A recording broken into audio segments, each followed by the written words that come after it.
Ya maksudnya yang paling susah dipelajari itu tentang riba karena penerapannya kali. Maksudnya yang dirasakan di sosial ini tuh kayaknya nggak akan lepas dari riba gitu ya. Itu Mas, saya mau ngomong itu kenapa susah ya. Ujian saya itu luar biasa Mas. Saya tuh sakit, saya semenjak saya punya anak pertama itu saya beberapa kali terkena ada sakit ya. Ada sakit dan itu perjuangan saya luar biasa banget gitu. Menyesal nih masuk Islam, biasanya apa kenapa nggak dari dulu gitu kan. Selamat datang di Rukun Podcast. Tapi waktu akhirnya memilih login, kemudian sampai akhirnya menikah, kan bayangan Islam itu kan disiplin tadi ya, peraturannya banyak, kewajibannya banyak, bahkan dibandingin dengan keyakinan sebelumnya. Itu siap-siap aja? Siap, karena enggak sih, karena mungkin perjalanan, saya kan nggak masuk Islam tiba-tiba ya Mas, karena perjalanan tadi yang udah panjang, dan saya juga udah dapat banyak contekan-contekan dari teman-teman saya, ngasih tahu kan, kenapa sholat, kenapa puasa, kenapa ini gitu. Dan itu logis aja gitu. Tapi ada kakak saya yang ngingatin. Jadi gini, ketika tadi saya ngurus surat-surat tadi itu ya, sampai di ngurus surat untuk menikah itu, disitulah baru keluarga saya tahu. Nah makanya sering dipikirnya saya Islam itu karena saya mau menikah gitu. Paham. Dan memang kesalahan saya juga, memang saya menyembunyikan semuanya. Ya karena tidak bisa langsung serta-merta bisa disampaikan kan ya. Betul, tapi saya anggap itu perjalanan ya. Itu perjalanan saya gitu. Tapi pada akhirnya responnya seperti apa Mbak? Alhamdulillah, terutama mama. Saya paling pertama kan pasti mama ya. Mama tuh Masya Allah ya, beliau tuh kalau saya bilang tuh kayak malaikat gitu. Malaikat bagi saya gitu ya. Jadi mama tuh kayak dari kecil aja ngerawat saya tuh dia gak pernah dengan marah, dengan mama tuh sangat baik hati, lembut hati. Masya Allah gitu. Jadi ketika saya bilang itu pun mungkin mama juga tahu ya Mas, karena kan saya udah pacaran lama ya. Gak mungkin mama saya juga mungkin menolak saya menikah dengan suami saya gitu. Mama cuma bilang satu, ya udah nggak apa-apa kata mama. Toh mama juga menikah dengan papa yang satu agama, satu ini gitu ya. Tetap kok papa bisa menyakiti gitu kan, bisa ninggalin. Mama cuma pesan satu gitu, mama bilang ya udah yang penting rukun, ya kan, rukun ya kan, kata mama yang penting rukun gitu kan. Bahagia terus sama-sama gitu. Jadi pesan mama cuma itu. Itu aja. Mama nggak yang kepikiran yang itu enggak sih. Kayaknya mama mungkin udah tahu mungkin. Nah, ibu kan pasti punya feeling lah ya, namanya seorang kayak anak sekarang nih ya. saya udah jadi ibu nih. Masya Allah itu punya feeling yang luar biasa ke anak. Gitu. Saya ngerasain sekarang gitu. Dan mungkin mama saya mungkin waktu itu mungkin ya gitu. Mungkin mama merasakan itu gitu. Mungkin dia udah paham nih kalau anaknya bakalan move gitu kan, bakalan pindah gitu. Jadi ya udah mama cuma bilang enggak mesti kok gitu kan. Yang seagama aja juga masih bisa berantakan rumah tangganya gitu. Mama cuma pesan ya itu yang rukun gitu, yang langgeng gitu kan sama suami gitu. Dan abang gimana? Ada kakak saya satu, kayak tadi yang Mas bilang tadi kan. Kakak saya ngomong gini, emang siap, dia bilang, sholat loh 5 waktu, puasa loh dia bilang gitu kan. Emang siap, susah loh itu dia bilang. Ya insya Allah ya kan, kita kan pingin ngejalanin ya insya Allah gitu kan. Iya insya Allah saya bilang gitu. Ya udah gitu aja sih. Kalau yang lain sih saya nggak minta izin Mas, jadi jalan begitu aja. Saya nggak, kakak saya kan banyak ya. Mungkin itu yang tua ya berarti, atau yang dekat, paling dekat sama mbaknya? Yang jaraknya paling dekat sama saya. Oke. Jadi saya tuh sama beliau tuh kayak teman. Dari kecil tuh kita kayak gitu. Jadi kita geng bareng. Dulu saya ngeband Masya Allah. Saya dulu vokal itu. Oh iya. Kayaknya apa aja ya. Aduh Mas kalau mau cerita kayaknya.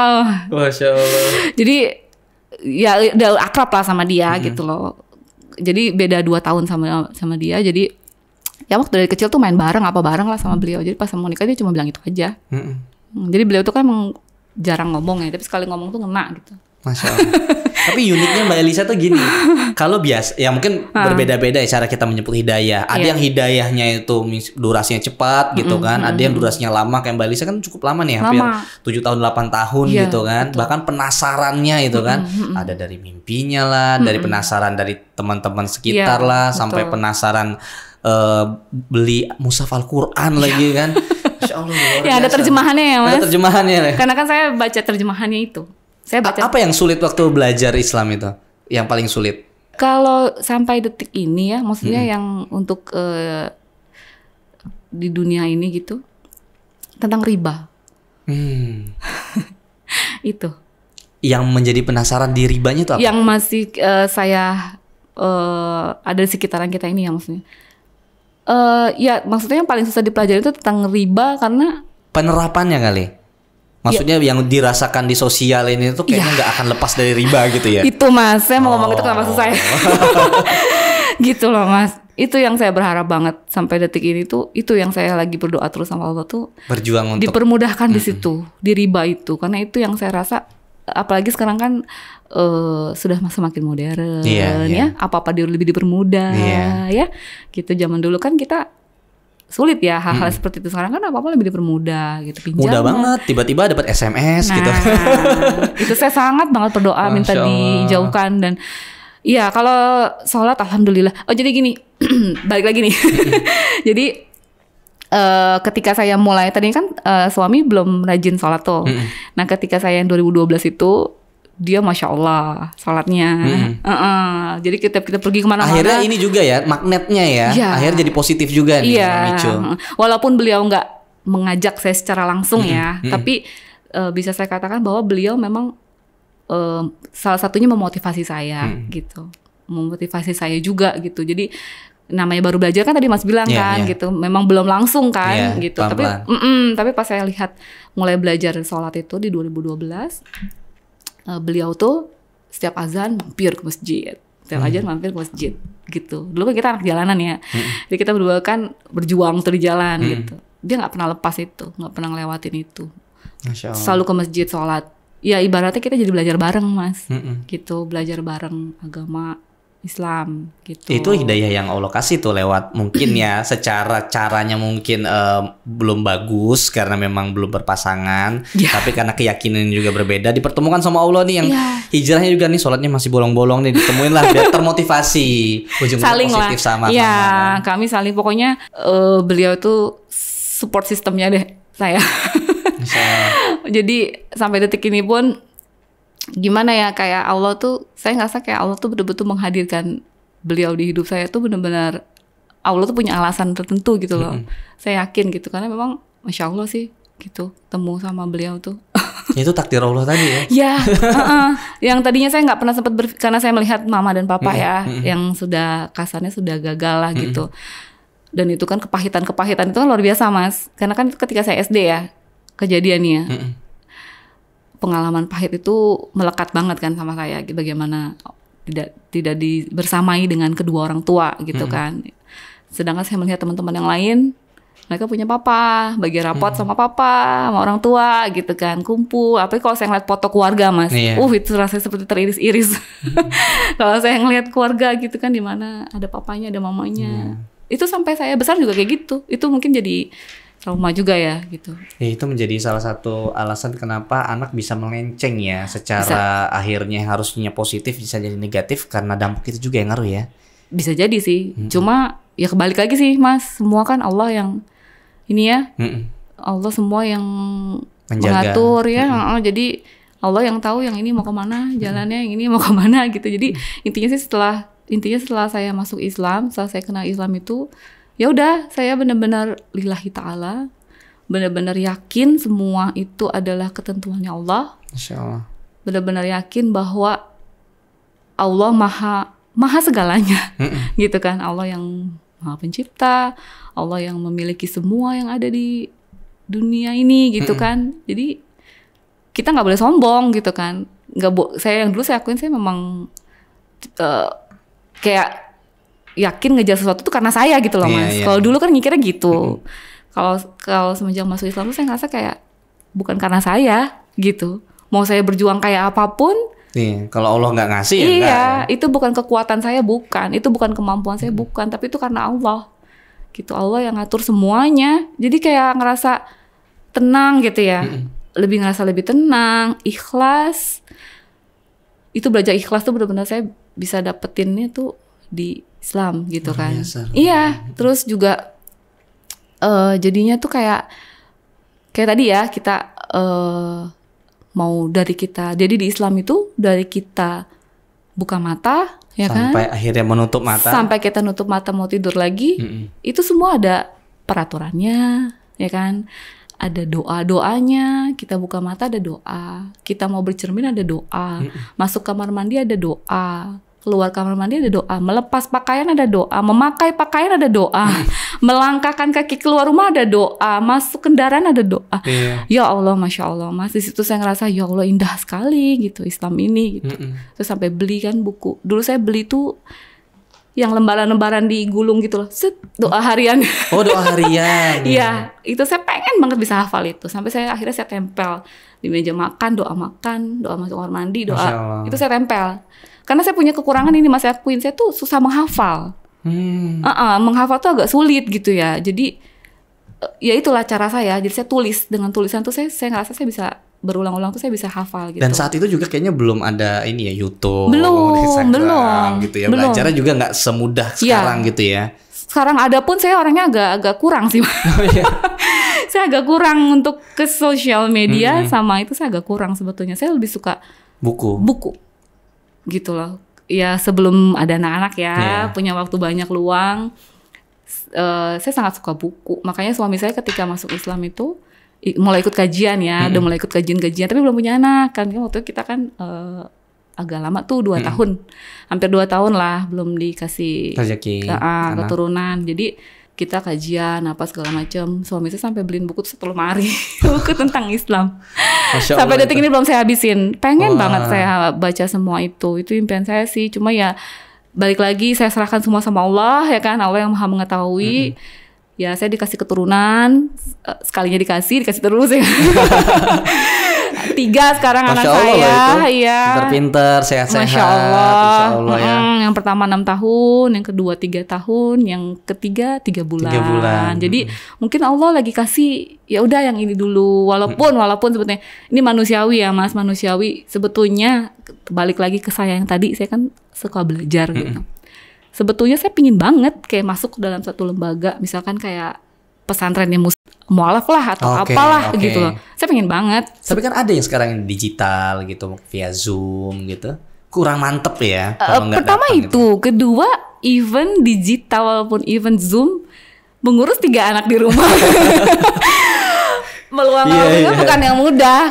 Tapi saya belum seriusin sih Mbak. Belum cari secara serius sih. Mungkin kalau saya cari secara serius dan ada di Sabtu dan Ahad mungkin bisa kalau ada suami gitu. Tapi saya memang belum cari serius gitu.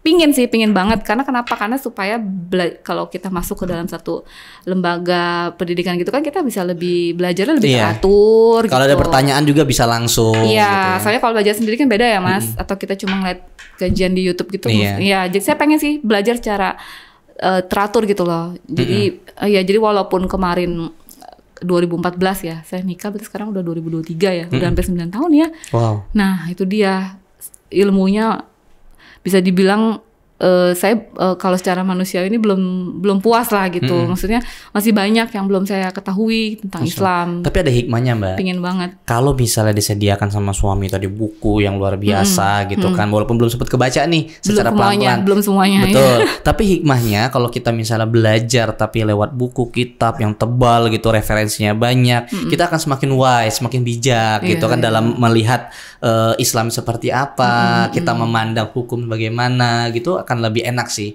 Karena kan salah satu mungkin ya minusnya dari kita belajar di online itu kan kita tidak bisa komprehensif, tidak bisa lengkap gitu kan. Sedang kalau di buku itu kan misalnya babul sholah misalnya, itu kan pasti tebel banget dengan tata caranya seperti apa dan bagaimana gitu kan, dari mazhab mana dan sebagainya gitu. Itu sih impiannya Mas yang saat ini. Maksudnya itu tadi ya, masuk Islam itu kan itu awal kan. Dan di Islam itu tadi saya bilang betul-betul lengkap kan, bagaimana kita dengan tetangga, bagaimana kita dengan saudara, bahkan jadi istilahnya kalau menurut saya bahkan sepanjang umur hidup kita pun ya untuk belajar sebetulnya. Insya Allah ya. Nggak ada waktu luang, nggak ada. Nggak ada waktu bersantai, nggak ada. Nggak ada yang namanya healing tuh nggak ada. Healingnya tuh tetap baca buku ya. Iya, sebetulnya sih itu. Sebetulnya di Islam itu nggak ada kita bisa, ya itu tadi ya. Jadi memanfaatkan semua waktu ya. Gitu. Tapi ya itulah. Tanggung jawabannya. Betul. Tapi ya itulah kadang-kadang kan kita suka lengah ya kan. 3 hal yang suka kita lengah itu kan waktu luang, waktu luang ya kan, nikmat sehat. Nikmat iman gitu kan. Itulah yang kadang kita suka lupa. Dan itu yang selalu saya mengingatkan diri saya sama suami itu harus ingat terus gitu bahwa kita harus terus belajar nih gitu. Nggak Masya akan Allah. ada waktu kita untuk santai-santai, nggak ada gitu loh. Bila perlu ya itu tadi ya, kalau ada kesempatan kepingin gitu belajar yang benar-benar lebih lebih tertata lah gitu Masya Allah. belajarnya gitu. Kepingin itu harapan kedepannya sih itu. Amin, semoga dipermudah. Gitu. Iya. belajarnya. Nah, Mbak Elisa, kasih saran buat sahabat rukun. Biasanya kan penonton kita tuh kan juga tidak semuanya muslim, ada non muslim juga, cuman ragu gitu kan, atau mulai menemukan pencariannya. Itu gimana saran dari Mbak Elisa agar keraguan itu bisa terpenuhi, misalnya penasarannya, kemudian berdasarkan pengalaman dari Mbak Elisa? Yang pertama, jangan takut. Jangan takut. Ya, yang kedua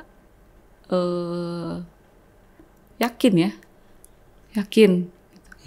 Terus yang ketiga harus mau memulai, mau belajar. Nah, kalau Gitu. misalnya takutnya tadi memang kebanyakan kan pasti kan khawatir kan namanya memulai itu ya. Iya. Nah, jangan takutnya itu gimana, Mbak? Jangan takutnya tuh Ya udah jalan aja gitu. Iya. Apapun resikonya gitu. iya, gitu. Yang saya sesali itu karena tadi ya, karena saya banyak takut, banyak ragu, gitu. Jadi Jadi menyesalnya itu telat nih telat loginnya ya. loginnya. Makanya tadi saya bilang itu kan menyesal nih masuk Islam. Biasanya kenapa nggak dari dulu gitu kan? Iya, gitu. Jadi nggak usah takut, nggak usah ragu gitu. Pokoknya jalanin apa yang kita yakinin. Meskipun kalau misalnya ke depannya itu akan banyak pertentangan, kemudian Kita hadapin ke depan aja nanti.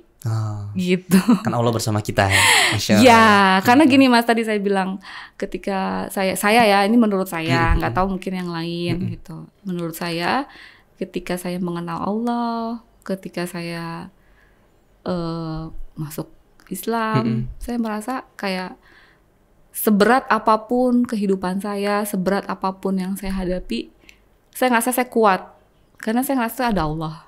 Masya Allah. Gitu. Terlalu banyak kepahitan yang saya alami ya dari saya kecil gitu. Jadi ketika mengenal Allah, saya ngerasa kayak saya bisa gitu, saya mampu, kuat, dan saya ngerasa kayak Allah tuh selalu bersama saya. Lewat tadi ya doa-doa. Iya. Kita kan mau ngapain aja doa tuh. Terus juga yang dulu saya pertanyakan tuh kayak perempuan ya. Perempuan kan ada halangan tuh. Iya. Ada bersucinya, ada doanya gitu. Jadi semua tuh dengan doa-doa itu, dengan sholat, dengan semua ibadah yang kita lakukan, saya ngerasa kayak Allah tuh ada di samping kita terus. Masya Allah. Jadi nggak usah takut, nggak usah ragu gitu. Itu juga yang menguatkan saya saat ini ya itu, gitu. Cuma Masya itu, Allah. gitu. Ya, Itu definisi namanya berharap sama Allah, bergantung sama Allah ya, gitu ya. Iya. Kalau kita berharap sama manusia kan pasti kita ada rasa kecewa ya. Iya, iya. Iya, jadi sekarang yang saya tanamkan itu. Makanya Allah tidak akan pernah jauh dari kita karena kita sudah berserah, kita udah yakin Iya. gitu ya. Lillahi ta'ala. Masya Allah. Itu berserah diri kepada Allah, yakin, ikhlas. Itu apalagi sih kita Mas ya kan di dunia ini apa sih yang mau dikejar apa ya kan, yang mau dicapai apa gitu. Ya memang di Islam pun bukan hanya akhirat ya, dunia pun juga kita juga harus. Betul. Ya dunia dan akhirat itulah. Menurut saya juga cukup salah kalau pendapat saya sendiri Iya. ya. Kalau misalnya kita hanya bergantung di akhirat saja tapi dunia tidak dijalani. Enggak. Karena kan ada Enggak alasan juga. kenapa kita di dunia ini kan. Betul, kan Allah kasih kita juga ke dunia dulu nih. Betul. Gitu. Jadi Untuk bermanfaat bagi sesama Iya. gitu kan, untuk menjadi pemimpin, untuk beribadah dan sebagainya gitu. iya, Masya Allah. Jadi dunia dan akhirat ya udah, intinya sekarang ya apa yang Allah perintahkan ya udah kita jalanin, apa yang dilarang ya sudah kita jangan lakukan Masya Allah. gitu. Tapi terpenting nih Apalagi sahabat rukun nih, login aja dulu. Yakin gitu kan, login dulu, Yakin. jalanin aja dulu. jalanin aja, karena kalau kita ragu-ragu terus, takut terus nggak. Ya. Yang penting udah yakin dulu kan, pertama yakin dulu. Masya Allah. Udah jalanin aja. Hebat ini, Masya Allah. Terima Gitu. kasih banyak ini sharingnya, Masya Allah luar biasa nih Mbak Elisa nih. Semoga nanti apa yang disampaikan ini bisa menjadi kebermanfaatan positif ya buat sahabat rukun. Apalagi tadi yang cukup ragu-ragu, kemudian misalnya takut untuk memulai gitu kan. Oh dari Mbak Elisa, oh iya kok Mbak Elisa aja bisa, kenapa saya enggak gitu kan. Kalau misalnya tidak sekarang kapan lagi gitu ya. Mbak Elisa aja nyesel ya masuk Islam ya, Nyesel tapi nyesel nggak nyesel ngapa- telat ya. Iya Mas gitu. Jadi kayak ngerasa gini, aduh umur udah berapa ini ya kan. Jadi gini loh, sekarang dulu kita ngerasakan kayak karena tadi ya duniawi terus yang ngerasa kayak hidup selamanya gitu kan, kayak pengen menggenggam dunia. Tapi ketika kita mengenal Allah tuh kayak ngerasa, saya setiap hari itu justru saya berpikir, aduh besok saya masih ada nggak ya, gitu. Besok kita masih ada nggak sih, itu remindernya. Jadi setiap kita mau melakukan yang buruk-buruk gitu ya, ingatannya itu gitu. Emang kita sempat dikasih taubat, kalau nggak sempat lagi gimana, gitu ya kan. Makanya jangan berpikir ya masih panjang aja gitu kan. Oke, kita nggak tahu gitu, besok kita masih ada kesempatan nggak. Itu yang saya sama suami juga saling mengingatkan. Jangan kan besok gitu, kapanpun gitu ya, tiba-tiba kalau dipanggil kemudian ya. semenit kemudian kan kita nggak tahu Mas. Jadi nggak usah banyak berpikir deh. Jadi ya udah, kalau kita sudah yakin ya udah, kita berserah diri aja sama Allah. Masya gitu Allah, bahwa semua ini ada pemiliknya, ada diri kita ini ada yang punya. Masya Allah. Sebetulnya sih justru saya ngerasa dulu saya ngejar banget ya Mas, ngejar dunia luar biasa gitu. Tapi ya saya rasa saya nggak dapet gitu. Tapi ketika saya berserah diri sama Allah, Allah kasih jalannya dengan malah dipermudah ya, di luar dari yang saya duga gitu. Kayak Allah kasih kejutan ini itu dari Masya Allah. Pokoknya saya semakin merasa meyakini bahwa Allah itu bersama saya gitu. Allah tuh di samping saya gitu, bahwa Allah itu yang membantu saya gitu. Kalau saya ngerasa gitu. Jadi bener-bener nggak nyangka gitu. Allah kasih ini, Allah kasih itu. Kayak gitu. Cuma, alhamdulillah. Iya, itulah. Masya Allah. Ya tadi ada yang merasa justru ketika login justru makin sulit hidupnya. Ada yang rezekinya, keluarganya. Ada juga mungkin yang di posisi Mbak Elisa yang justru dibuka semua pintunya, jalannya dibuka gitu kan? Iya, karena sebetulnya sih jadi panjang lagi nanti aja. Ujian saya itu luar biasa Mas. Saya tuh sakit, saya semenjak saya punya anak pertama itu saya beberapa kali terkena ada sakit ya. Ada sakit dan itu perjuangan saya luar biasa banget gitu. Dan suami saya sih yang paling tahu gitu, suami saya yang paling tahu. Berjuang untuk anak-anak saya ya kan, membesarkan anak-anak saya. Tapi ya itulah, saya balikan lagi sama Allah. Jadi ujian saya itu tuh sebenarnya luar biasa banget ujiannya. Ada juga memang ujian luar biasa banget gitu dari sakit itu. Cuma saya ngerasa kayak gimana ya? Saya ngerasa kayak ya udahlah, ini skenarionya Allah gitu. Allah kasih saya gini, pasti Allah kasih saya jalan. Berserah ya? Iya, berserah, berserah itu gitu.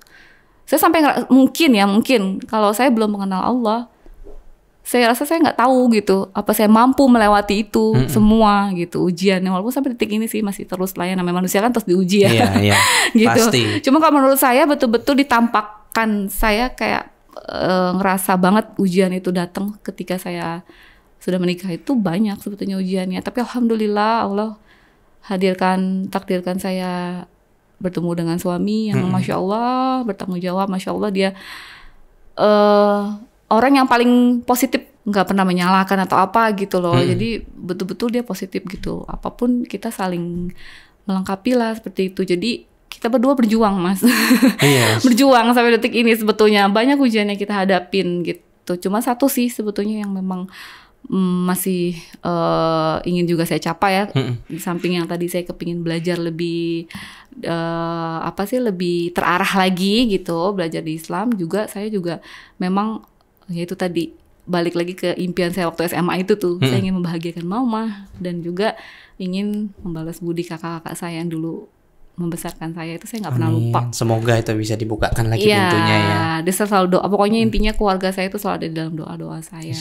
Sama gitu. Sih impian saya juga sama sih. Sama ya. Orang tua gitu kan, adik, kakak, pasti itu keluarga besar walau kita. Apapun yang sudah kita alami, walau apapun yang udah terjadi gitu kan, ya sempat ada juga perdebatan kan dulu. Tapi akhirnya saya ngerasa ilmu saya belum tinggi ya kan. Saya juga masih belajar. Saya merasa saya nggak pantas untuk ngejawab itu gitu. Jadi lebih baik saya diam gitu. Masya Allah. Mudah-mudahan ya semua bisa dapat amin hidayahnya ya Allah. Mungkin sahabat rukun juga bisa mendoakan agar Mbak Elisa dipermudah, kita semua diberikan keberkahan dan kebermanfaatan dalam menjalani setiap ujian. Amin. Dan kita bisa lulus lah bareng-bareng dan istiqomah dan mendapatkan akhirat tentunya. Betul. Ya. Masya Allah. Kita belajar terus nih Mas. Kita juga selalu belajar. Terus belajar ya kan, nggak ada berhentinya deh belajar. Iya. Masya Allah. Terima kasih Mbak Elisa atas sharingnya. Mungkin kita akan ada next ini podcast selanjutnya nih.